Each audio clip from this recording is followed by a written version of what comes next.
బ్రహ్మర్షి అయిన శ్రీ వశిష్ఠ మహర్షి జనకుడితో, ఓ శివధను సంపన్న జనకరాజా, శ్రద్ధగా విను. మనం చేసిన పాపాలన్నింటినీ నశింపజేయగల శక్తి ఒక్క కార్తీకమాస వ్రతానికి మాత్రమే ఉంది. కార్తీక మాసంలో విష్ణు సన్నిధిలో ఎవరైతే భగవద్గీత పారాయణాన్ని చేస్తారో వారి పాపాలన్నీ కూడా పాము కుబుసంలా తొలగిపోతాయి. అందుకే 10-11 అధ్యాయాలను పారాయణ చేసేవారు వైకుంఠానికి క్షేత్రపాలకులవుతారు. ఎవరైతే కార్తీక మాసంలో తులసీ దళాలతో కాని, తెలుపు లేదా నలుపు గన్నేరు పూలతో కాని విష్ణు పూజను చేస్తారో వాళ్లు వైకుంఠానికి చేరి విష్ణు సమభోగాలను అనుభవిస్తారు.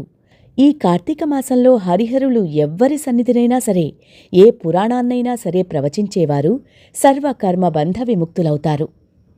యః కార్తీకే సితే వనభోజనమాచరేత్ సయాతి వైష్ణవం ధామ సర్వపాపై ప్రముచ్యతే.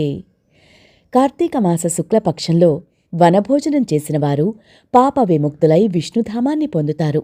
కాబట్టి మహారాజా, కార్తీక మాస శుక్లపక్షంలో అన్ని రకాల వృక్షాలతో పాటుగా ఉసిరి చెట్టు కూడా ఉన్న తోటలోనే వనభోజనాన్ని ఏర్పాటు చేసుకోవాలి. ఉసిరి చెట్టు కింద సాలగ్రామాన్ని ఉంచి గంధ పుష్పాక్షతాదులతో పూజించి యథాశక్తి బ్రాహ్మణులను ఆహ్వానించి గౌరవించి వారితో కలిసి భోజనం చెయ్యాలి. ఈ కార్తీక మహత్యాన్ని భక్తి శ్రద్ధలతో విన్న బ్రాహ్మణుడొకడు దుర్యోని సంకటం నుంచి రక్షింపబడ్డాడు. కథ చెబుతాను, విను.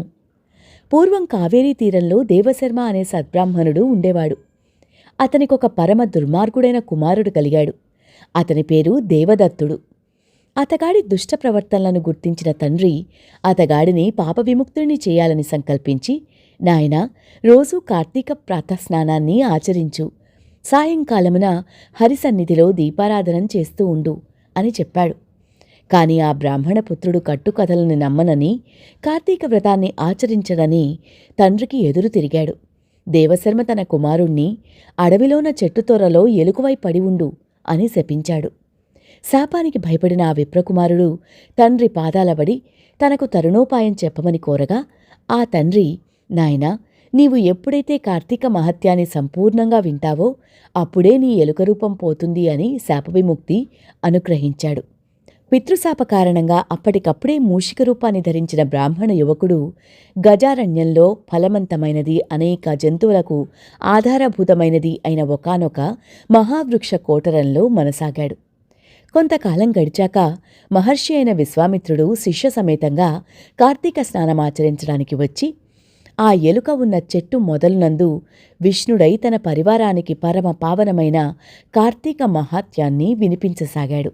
ఆ సమయంలో ఒక కిరాతకుడు ఆ ప్రాంతాలకు వచ్చాడు.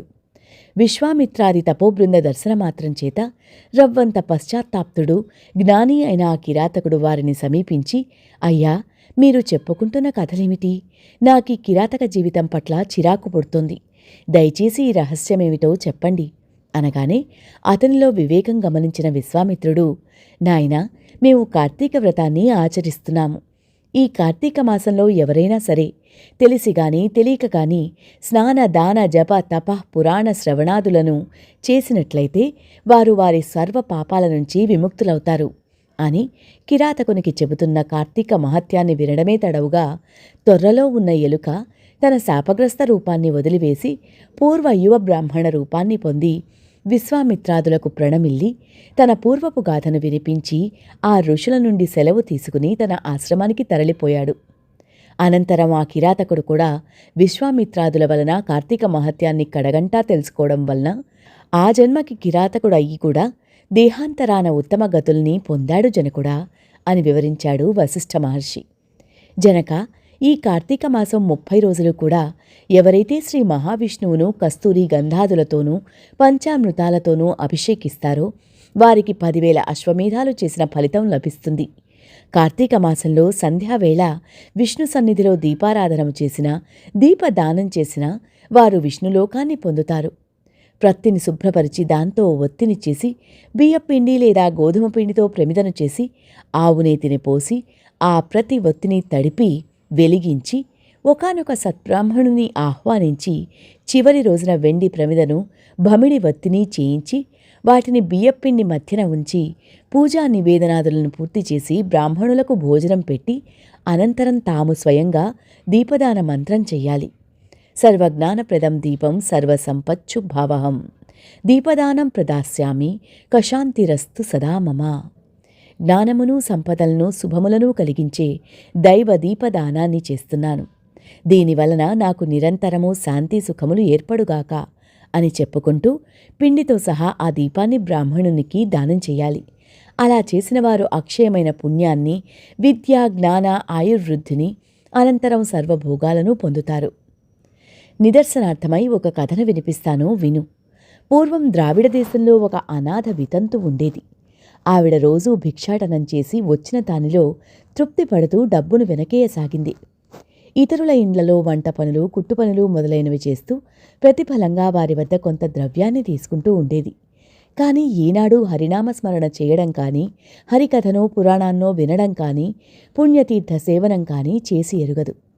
శ్రీరంగ యాత్రికుడైన ఒక బ్రాహ్మణుడు వచ్చి ఆమె స్థితిని చూసి ఆమెకు నరకం తప్పదని గుర్తించి జాలిపడి, ఓ అమాయకురాలా, శ్రద్ధగా విని ఆలోచించుకో. ఈ తోలు శరీరం ఒట్టి అశాశ్వతమని తెలుసుకో. నీ తనువు నిత్యము కాదు, ఇది శాశ్వతమని నమ్ముకున్నట్లయితే ఆశల అగ్నిలో పడే మిడతవలే మసికావడమే తప్ప మేలనేది లేదు. నిరతము హరిచరణాలనే స్మరించు. కామమంటే కోరిక, కోపమంటే దురాగ్రహం, భయమంటే ఆత్మానాత్మీయ భంగత, లోభమంటే ధనవ్యయ చింత, మోహమంటే మమతాహంకారాలు. ఇటువంటి ఈ ఆరింటిని వదిలిపెట్టు. విష్ణుప్రీతికై భగవద్దర్పణంగా దీపదానం చెయ్యి. అనేక పాపాల నుంచి రక్షించబడతావు అని హితవు చెప్పి వెళ్ళిపోయాడు. అతగాడి వచోమహిమ వలన ఆమెకు జ్ఞానోదయమైంది. తను చేసిన పాపాలకై చింతించి కార్తీక వ్రతాన్ని చేయాలని సంకల్పించింది. సూర్యోదయ వేళకల్లా చన్నీళ్ల స్నానమును, హరిపూజ, దీపదానము, పిదప పురాణ శ్రవణము, ఈ విధంగా కార్తీక మాసము 4 రోజులు ఆచరించి చివరి రోజున చక్కగా బ్రాహ్మణ సమారాధన కూడా చేసింది. తక్షణమే ఆమె బంధాలు నశించిపోయినదై శాశ్వత స్వర్గభోగ సౌఖ్యాలను పొందింది. కాబట్టి రాజా, కార్తీక మాసంలో అన్నిటికంటే ప్రధానమైంది దీపదానము. తెలిసిగాని తెలియకగాని ఎవరైతే దీపదానం చేస్తున్నారో వారు తమ పాపాలను నశింపచేసుకున్నవారే అవుతున్నారు. దీనిని వినినా చదివినా జన్మ సంసార బంధ విముక్తులై విష్ణు భక్తి పరాయణులవుతారు. ఏవం శ్రీ స్కాంద పురాణాంతర్గత కార్తీక మహాత్మ్యే షష్ఠాధ్యాయ సమాప్తః. 3వ రోజు పారాయణం సమాప్తం.